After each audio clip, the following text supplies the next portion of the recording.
Hello, my name is Father Lynn McMillan, and welcome to Exploring Catholicism.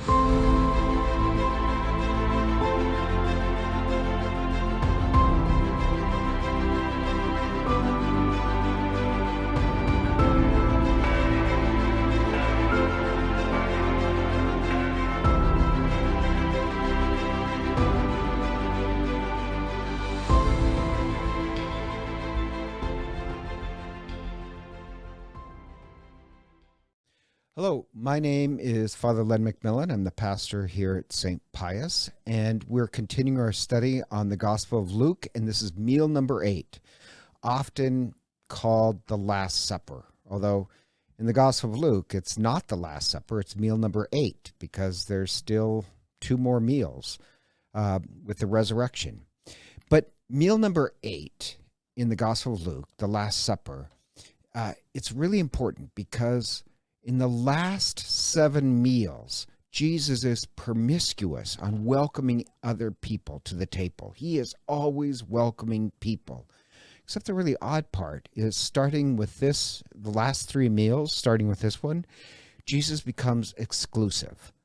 And it becomes exclusive because at each meal, there's a moral cost. Like meal number 2, the moral cost is that you have to try and love everyone. This meal, meal number 8, the cost is death and resurrection. That if you're going to sit at the table of Christ and eat with Christ in the Eucharist, it's going to demand everything from you. So the meals become, the cost keeps going up, and this time it becomes exclusive because you have to be willing to set everything aside. It's about death and resurrection. Also, the last 7 meals, Jesus was always warning about the false teachers of religion, which are Pharisees. They're all about a big show. In the last 3 meals, they're commissioning that we be real teachers of religion. So the first image in the Last Supper is, wow, okay, don't come to this meal unless you're willing to sacrifice your entire life and begin a whole new life. It is about death and resurrection. That's why the parables that Jesus tells just before the Last Supper, they deal with death. The parable of the tenant farmers who would rather kill the owner than actually offer something. Or the poor widow who gives her whole life away. That's exactly what Jesus is going to do. Or the parable of the fig tree. The fig tree is a symbol of religion, that Jesus curses the fig tree because it has a lot of leaves. It has this great show of, look at us, we're religious, but it produces no fruit. And therefore it dies. So it sounds kind of strange. Either way, you're going to die. So you can either die and be reborn in the resurrection, or you can die by your selfishness. So choose your way. So at this meal, it does become exclusive. The other thing that's really unique about this meal, in the Gospel of Luke, Jesus emphasizes that this is a Passover meal.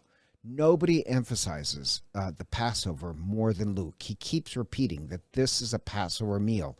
Why would Luke keep emphasizing that this meal is a Passover? And often if you just watch movies, it looks like the Last Supper was just Jesus and the 12 apostles, which you could get that impression from the other Gospels. But not in Luke. He keeps repeating, this is a Passover meal. And he is going to pass over from death to new life. But the Passover meal, if you read the instructions, it's a family meal. A woman lights the candles. Now, it doesn't say this in Luke, but in my mind, because I like it, if Mary was there for Pentecost and Mary was there on Good Friday, why wouldn't have Mary been there for the Last Supper? And if a woman has to light the candles in the Passover meal, I like to think it was Mary. But this meal, the Eucharist, it unites us together as a family, that we pass over from our individual just thinking about myself to really concern about other people. So Jesus keeps repeating also in the Gospel of Luke that this Passover meal is not just my Passover. We're doing this together. This is not just for me, not just my Passover. We're all going to go do this. So he says, I have eagerly desired to celebrate this Passover with you. It's not just his Passover, it's our Passover, where we pass over from death to new life, the resurrection. At this meal, we pass over from just our little tribe to the true family of God. So it does become exclusive.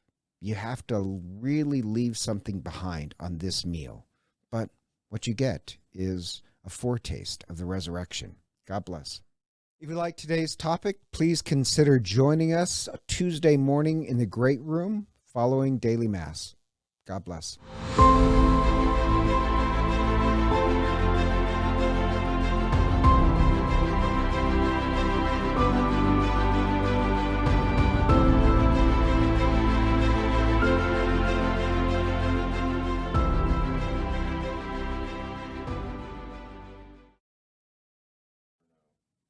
Okay, something's wrong with that camera. It makes make me look bald.